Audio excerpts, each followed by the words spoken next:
26 मई को नरेंद्र मोदी देश के प्रधानमंत्री की शपथ लेंगे। शपथ ग्रहण समारोह के लिए सार्क देशों के राष्ट्राध्यक्षों को निमंत्रण भेज दिया गया है। इसमें पाक प्रधानमंत्री नवाज शरीफ भी शामिल हैं। माना जा रहा है कि नवाज मोदी की ओर से मिले न्योते को कबूल कर लेंगे। हालांकि इसकी आधिकारिक घोषणा आज शाम तक हो सकती है। पाक विदेश मंत्रालय ने कबूल किया है कि नवाज शरीफ को दिल्ली आने का निमंत्रण मिला है। सूत्र यह भी बता रहे हैं कि पाक पीएमओ ऑफिस की तरफ से नवाज शरीफ की यात्रा पर हरी झंडी मिल चुकी है।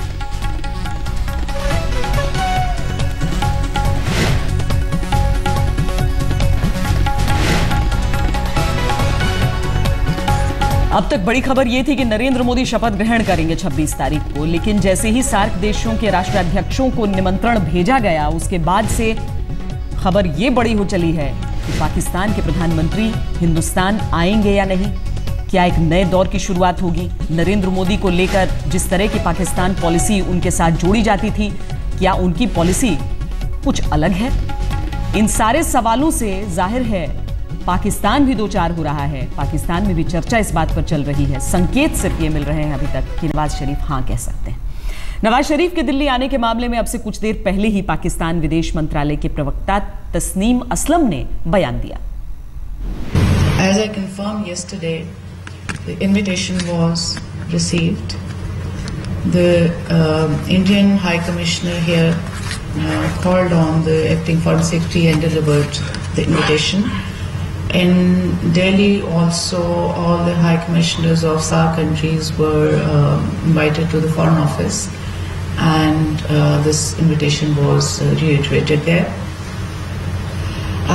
Decision whether the Prime Minister would attend or not will be taken sometime today, and when it's done we will share it with you. It's a normal practice that if a head of government has some preoccupation, he can or she can nominate somebody else to represent. So that's a normal thing. It doesn't violate protocol in any way. Now coming to what is our expectation. I won't like to speculate, but certainly we have expectations. Expectations that are that stem from our interest in having peace in this region, so that we can focus on economic development, so that people of this region can also have peace and development, and this has to be peace with dignity. Our expectations also stem for the betterment of the region, the larger region, South Asia region.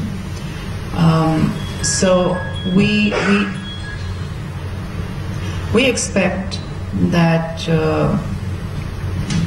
when the new government takes over, realizing the importance of having peace in the neighborhood.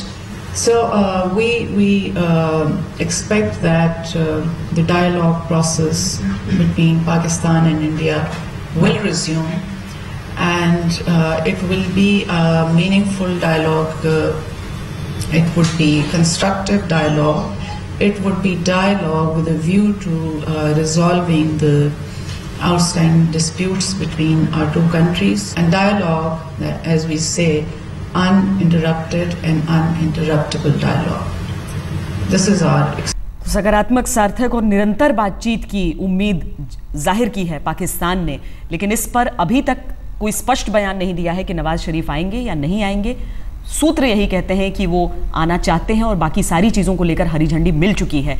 इस मामले पर आज तक ने बात की पाकिस्तान के राजनीतिक विश्लेषक तारिक पीरजादा से। तारिक साहब, आपसे समझना चाहेंगे ये जो न्योता दिया गया है भारत की तरफ से कि प्रधानमंत्री आपके यहां से यहां आए स्वेरिंग सेरेमनी में, यहां पर पाकिस्तान की आवाम इसे किस तरह से देख रही है?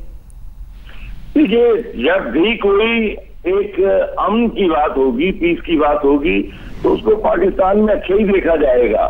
दूसरी बात यह है कि ये जो स्वेरिंग इन सेरेमनी है हाल से वफादारी की जो तकरीब होगी अब मोदी साहब की, इसमें नवाज शरीफ और साउथ एशिया के दूसरे लीडरों को बुलाया जाना एक बहुत बड़ा सिफारती इक़दाम है, जिससे भारत के लिए भी नेक दिली के जज्बात पाकिस्तान में पैदा होंगे और हो रहे हैं।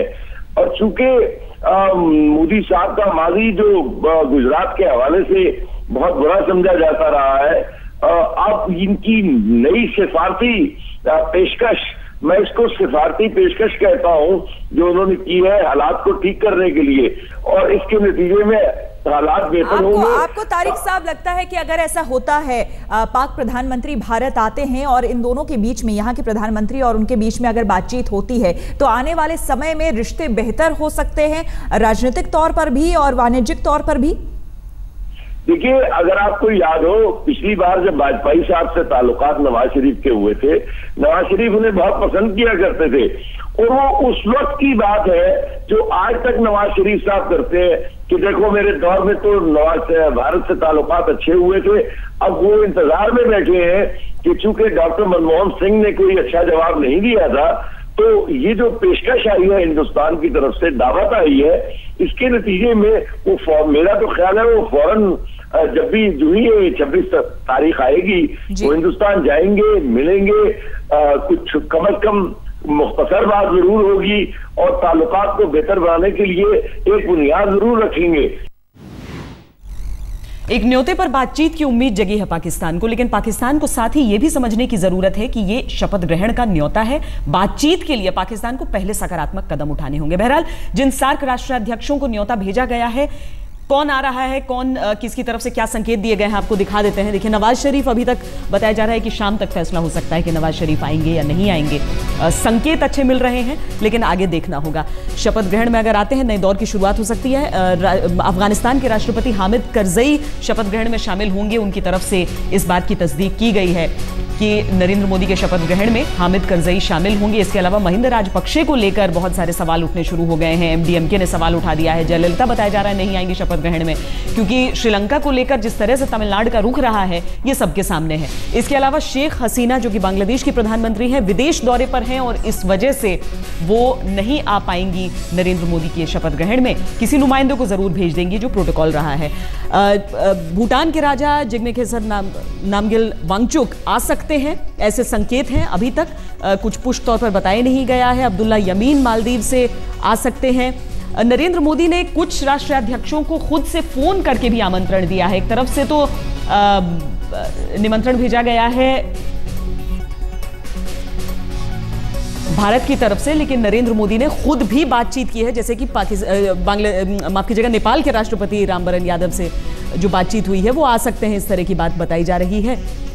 इसके अलावा जो शपथ ग्रहण के दिन जो तस्वीर नजर आएगी नरेंद्र मोदी के इर्द गिर्द, क्या समूचे इलाके के, समूचे एशिया के, अगर हम वहां पर इन सार्क देशों के राष्ट्राध्यक्षों को वहां पर देखते हैं, क्या समा रहेगा, क्या सोच है उसके पीछे, उसके आगे ही पता चलेगा। लेकिन अभी न्योता गया है